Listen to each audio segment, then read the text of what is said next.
Hi, everybody. Hello, I'm Ryan. I'm Bethany. And we are Ryan and Bethany Board Game Reviews. And today we'll be talking about That Old Wallpaper. This is designed by Nathan Thornton and Danielle Daly, and it is published by AEG. If you've ever gone to one of your grandparents' houses and you have maybe seen this crazy wallpaper on the walls, and then you go to maybe a really old hotel, you see these crazy old wallpapers. For me, it brings back this. It takes you.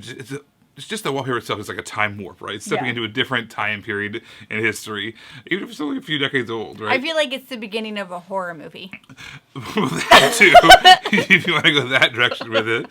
But this is not a horror game. This is just about the wallpaper itself. So what you're trying to do is you're trying to recreate that old wallpaper, trying to get these things to match up. It's a little bit confusing how to verbally explain it, so there's going to be a quick overview of how it works and show you. All right, here's our setup for That Old Wallpaper.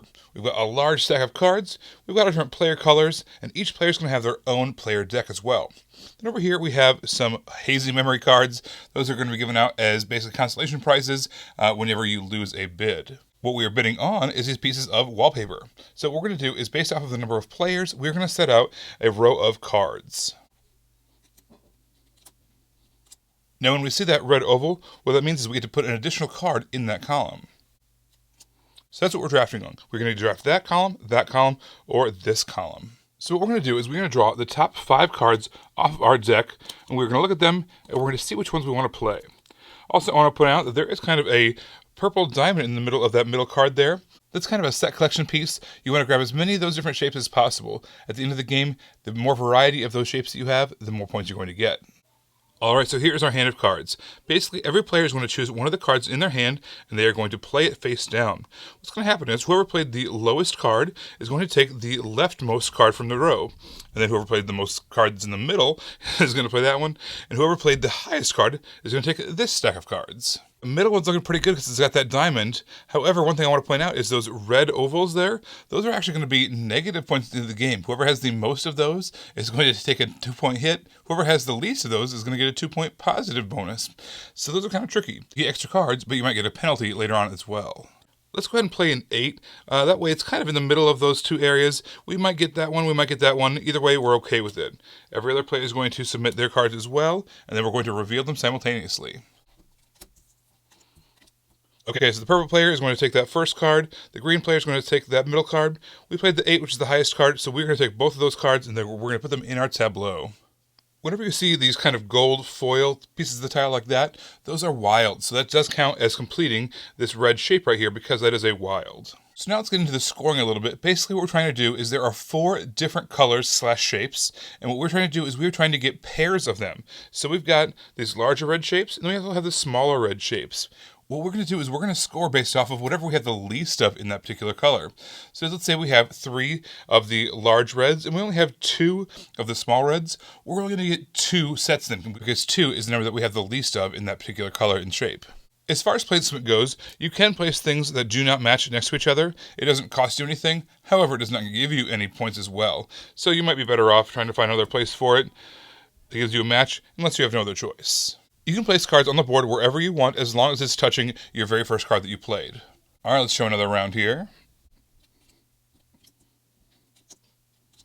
So once again, we had one of those red oval cards here, so that caused us to place another card out there. And we've got another couple cards out there. You know what, we've got a red match over here for the large. Let's try to get one of these ones that has the small reds over here, put it on top there, so that way we kind of build up our reds equally.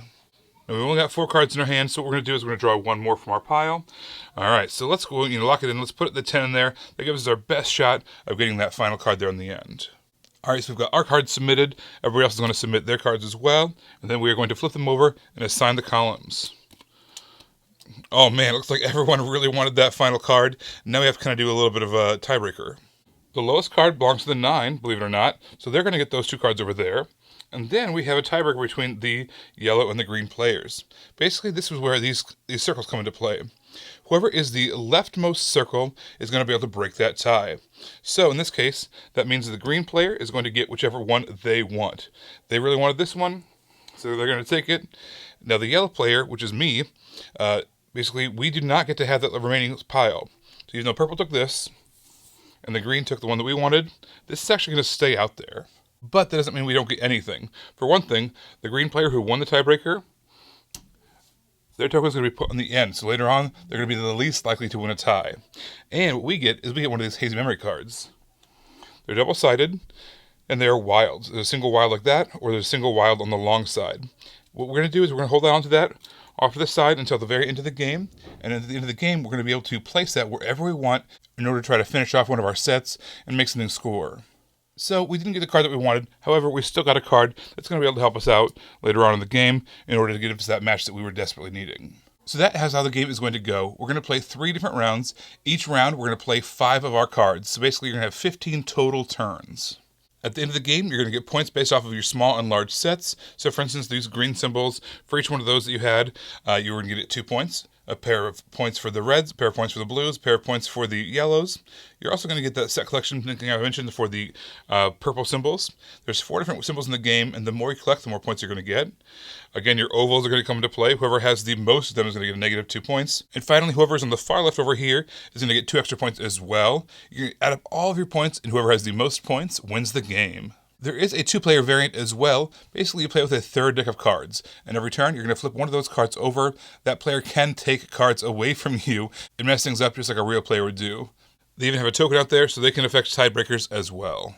I always really like it when a game keeps track of things for me that does like part of the bookkeeping without even realizing it. And so in this game, the round ends when you go to draw and you can't. And so I just like that it kind of does that for you, that you know it's a 3 rounds, 1 round, 2 round, 3 rounds. And it's always when you can't draw. You don't have to turn a tile. You don't have to remember, oh, did you remember to put that here? Did this happen? Oh, I don't remember. The game just does it for you.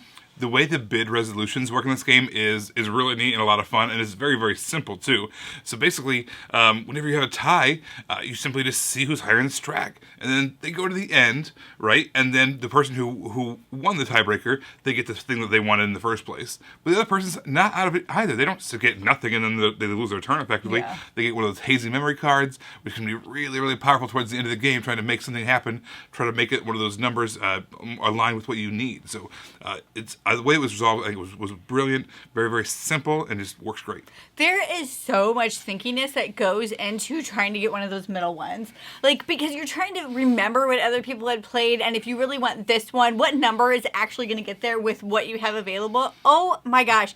If you play with people who have huge AP problems, I feel like this game, you wouldn't think it just looking at it and learning it, but it's going to rise those problems to the surface. Because, but not even like in a bad way necessarily. No. It's enjoyable trying to figure it out. Yeah, well, I mean, you're playing the players. Like, you're trying to figure out what they're wanting to do and what they're what they're going to put, their card that they're going to put out, but also, like, what is available. Like, sometimes stuff would happen and they don't even necessarily want that, but they want to save this for something. Oh, my gosh. It was really fun to try to figure that out. And plus, if you have a great memory, it's going to help even more, because then you can think about, if someone played their 9 and their 10, okay, well, now their highest is an 8, so yeah. I'll be more likely to beat them if I play my 9, and whatever the case is. I don't play like that, because I just can't. I don't even know what I have in my hand half the time, so I can't do that, but Bethany just shuffles up and picks one. That's what. No wonder I've been winning so often against you. I really enjoyed the way the scoring worked, how you needed both the small symbols and the big symbols. There's games like Between Two Cities or Between Two Castles, where you're playing kind of two things at the same time. Whichever one is the lower, that's what your score is. And that was kind of done here in a much a microcosm kind of a way. So if you had 5 of the big red symbols and only 2 of the small red symbols, your score is 2 for those, which I thought was really, really fun. You needed to balance them out and draft accordingly and set things up in a way that you were able to get kind of build them up in an equal way, so that way you weren't ever just like way disproportionate to your things. Yeah. I really enjoyed that part of it. So I do have to say that the 2-player variant of this game is totally fine, and I liked it, and it's enjoyable. It's just more fun with the other players, because like I said, of when you're playing stuff and how you're trying to figure that out, that's fun with one player and with Grandma, who is the dummy player, who wins regardless of who wins, because Grandma's just happy that you're getting along. That was in the rule book, and I love that. It was great. But it's just a lot more fun when you have those other people that you're competing with and you're trying to read that. 2-player, totally fine. Like, if you're like, I only play 2-player games, this is definitely, the variant is totally fine, and it's good. I just think it shines even more with the 3 to 5. Yep. All right, so this to me felt like kind of like a tile laying game. So it didn't use tiles, it used cards, but it felt like it was kind of this fresh, unique version of tiling. It was very familiar, but at the same time, a great twist on it. The game went really quickly. It didn't overstay its welcome at all. This is the kind of game that I play back to back because it's just it's that quick, but it's still satisfying, right? And when you're done, you can kind of look out over the tableau of the table. This wallpaper that you've built, and it just looks so cool. And those shiny cards from the various wilds and things. Oh, it just looks great. What a great finish to the game.